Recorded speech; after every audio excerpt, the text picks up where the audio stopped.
নমস্কার বন্ধুরা, আশা করি আপনারা সকলে ভালো আছেন। কাকলি কিচেনে সকলকে স্বাগত। আজকে বানিয়েছি গোবিন্দভোগ চালের দানাদার সন্দেশ। বানানো সোজা, কিন্তু খেতে দুর্দান্ত স্বাদের হয়। তাহলে চলুন কিভাবে বানিয়েছি দেখা যাক। আমি একটা কড়াই গরম করতে বসিয়েছি। এখন আমি দিয়ে দিচ্ছি এর মধ্যে 1 মুঠো তিল।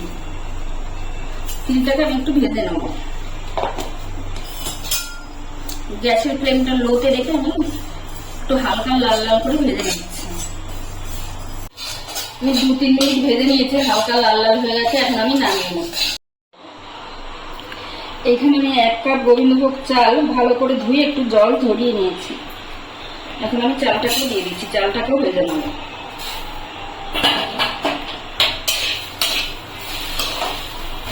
চালটা 2-3 মিনিট আমি ভেজে নিয়েছি। এখন ঝরঝরে হয়ে গেছে, 2-1টা চাল ফুটতেও আরম্ভ করেছে। এখন আমি এর ভিতরে দিয়ে দিচ্ছি কয়েকটা কাজু, আলমন্ড আর চিনেবাদাম। বাদামগুলো চালের সঙ্গে ভেজে নেব। আপনারা যে কোনো একটাও দিতে পারেন, না দিলেও কোনো অসুবিধা নেই, দিলে একটু বেশি ভালো লাগবে।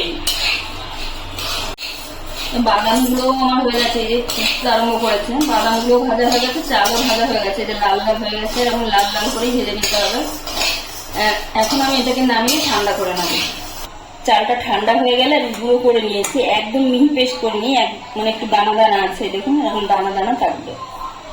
এখানে আমি গরম জল বসিয়েছি, মানে যে 1 কাপ চাল নিয়েছিলাম, এখানে আমি 2.5 কাপ জল নিয়েছি। আর আপনাদের কাছে যদি লিকুইড দুধ থাকে তাহলে লিকুইড দুধ দিয়ে করতে পারেন। আমার কাছে নেই, আমি গুঁড়ো দুধ দিয়ে করছি। আর এখানে মেজারিং কাপের 1/2 কাপ আমি গুঁড়ো দুধ, জলটা উষ্ণ গরম হয়েছে, এখন আমি গুঁড়ো দুধটা দিয়ে দিচ্ছি। দুধটাকে আমি ভালো করে মিশিয়ে নিচ্ছি জলের সঙ্গে। এই দুধের মধ্যে আমি দিয়ে দিচ্ছি 1 কাপ বাতাসা। এখানে আপনারা চিনি ব্যবহার করতে পারেন, আমার কাছে অনেক বাতাসা জমে রয়েছে তাই বাতাসা দিলাম। বাতাসাগুলো কিন্তু গুড়ের বাতাসা। বাতাসাটা আমি ভালো করে গুলে নেবো দুধের সঙ্গে। বাতাসার দুধের সঙ্গে ভালো করে জাল দিয়ে নিয়েছি। এখন আমি এর মধ্যে দিয়ে দিচ্ছি কিছুটা এলাচের গুঁড়ো। ওখানে এলাচ আর চিনি আমি গুঁড়ো করে রেখেছিলাম, সেটাই এর মধ্যে দিয়ে দিলাম।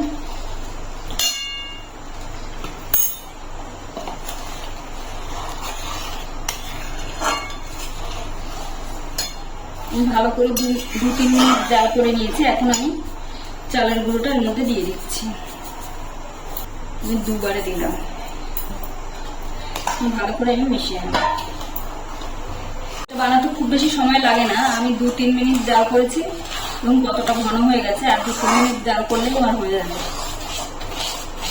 আমি এখন দিয়ে দিচ্ছি কিছুটা ঘি। ঘিটা দিয়ে আমি ভালো করে মিশিয়ে নিচ্ছি।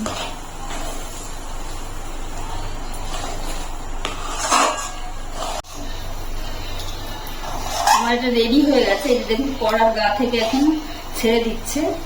কড়ার গা থেকে ছেড়ে এক জায়গায় জড়ো হয়ে গিয়েছে। এখন আমি গ্যাসটাকে অফ করে দিচ্ছি।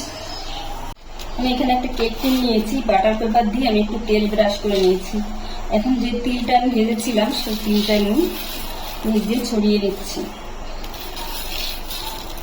আপনাদের কাছে তিল না থাকলে এটা স্কিপ করতে পারেন, কিন্তু তিলটা দিলে খেতে ভালো লাগে, বেশি টেস্টি হয়। এখন আমি যে মিশ্রণটা এর মধ্যে দিয়ে দিচ্ছি। এখন একটা চামচ দিয়ে আমি ভালো করে সেট করে নিচ্ছি। হাত দিয়ে ভালো করে চেপে চেপে নিচ্ছি। হালকা একটু ঠান্ডা হয়ে গেছে, এখন এগুলো হাত দিয়ে চেপে চেপে সেট করে নিলাম। এখন আবার উপর দিয়ে কিছুটা তেল আমি ছিটিয়ে দিচ্ছি। এখন আমি 8 ঘন্টা এটাকে রেস্টে রেখে দিচ্ছি, তারপর কেটে দেখাবো। 8 ঘন্টা হয়ে গেছে, এটা আমার সেট হয়ে গেছে। আমি এখন একটা প্লেটে ঢেলে নিচ্ছি। এখানে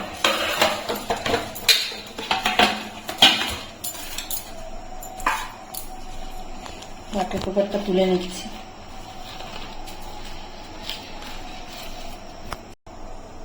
মাঝখান দিয়ে কেটে নিচ্ছি।